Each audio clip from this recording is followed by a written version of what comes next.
Welcome back. Censorship of conservatives starting in high school.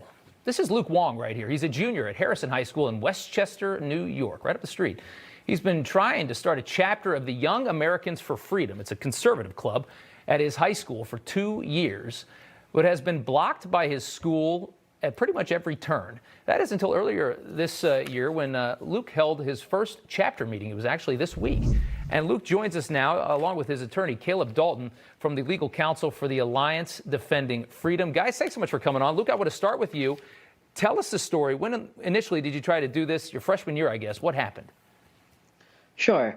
Yeah. So I actually started back in February 2019. Now it seems so crazy. It feels so long ago. But but back then I was introduced to the Young Americans for Freedom, and I was really just energized by the important and really essential conservative ideas that they hold, which are the ideas of free speech, traditional values, Sure. and limited government. And I just wanted to bring those to my campus. I really thought that they would love it. Yeah. But my administration just shot me down 3 times, and really, for the life of me, I just couldn't understand why. And being completely honest, after my first attempt to just try and start this club, I really thought to myself, well, is this worth it? Right. Like if I tried to rock the boat, is it worth causing all of this trouble? And I spoke to students after my first shutdown, and a lot of them said, yeah, this is really great. It's super important. And I really then thought to myself, well, if I'm not going to be the one to stand up for the First Amendment at my school, who will? Yeah, I mean, you make a good point. Let me just ask, what did they give you a reason when they said no? Did they give you a legitimate reason? Did they try to?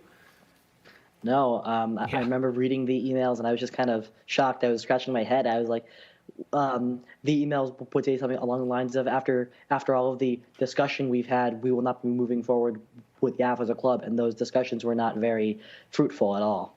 Yeah. It doesn't surprise me. They never have a really good reason with all this censorship. They just don't want to hear it from you. That's what it is. Caleb, I want to ask you, how'd you get involved with the case, and what's your interactions with the school been like? Well, public schools can't play favorite with free speech, and that's exactly what they were trying to do here. There are 30 other clubs there on campus. All Luke was asking is to be treated equally.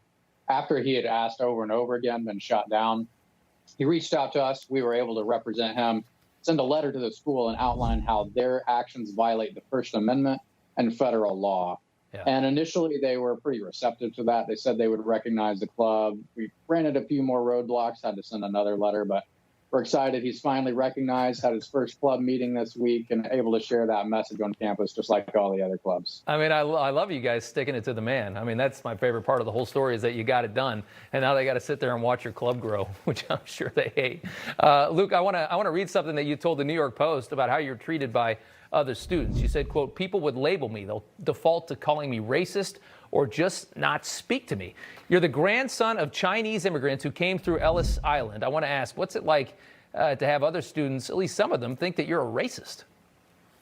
Well, quite frankly, being labeled racist just doesn't make sense to me, just because I support a certain policy or something similar to that. But really, after having my first meeting on Tuesday, I'm really incredibly optimistic about the future of my club, and really the future about this, and really the future of America. I really believe that changing changing America for the better by really instilling conservative principles really starts in high schools and colleges.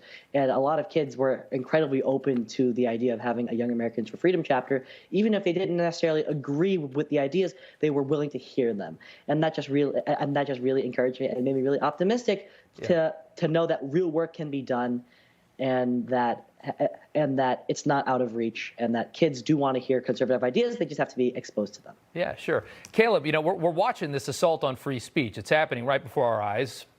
Luke's an example. What's happening in this country? I think we can all agree, we can all see it, that now more than ever, free speech is under attack in our country. And I think if we come together around what Luke is saying right here, that if we want to have freedom for ourselves, and we have to extend it to those whom we disagree, right? Sure. That value of free speech is for us. It's for conservatives. It's for liberals. It's for progressives. It's for Democrats and Republicans. It's for Americans. That's what free speech is about. And we need to extend that grace to one another. Luke is a great example here, spreading that message on his campus, being an example of a winsome advocate for conservative values. And that's how we can make a difference, is standing up, pushing back when you are censored, and realizing you do have these rights. The government can't come in and play favorites with free speech. Absolutely. Yeah. You know, I mean, we live in New York. There's a lot of liberals here. I would never want to shut down that line of reasoning, because maybe you learn something, maybe you don't, but it makes for a good conversation. That's how we evolve. That's how we grow. Luke, what have you learned through all of this experience? Well, I really have learned a lot of lessons, but really I'd say the most important thing I learned is that kids are open to conservative ideas. So often now we hear so often now people think that, oh, all these kids don't want to hear these ideas. They do. It's just they haven't been exposed to them properly, and that's really why I wanted to bring a Young Americans for Freedom chapter at my high school, because I really think that that's the best way to bring conservative ideas to school without them being misconstrued. Absolutely. You guys got it done. That's a great story. I love it. Luke and Caleb, thank you guys so much up in Westchester County. You guys ever need a guest speaker or anything like that, just give us a call here at Newsmax. Thanks, guys. Yep. Sounds good. All right. Thank you.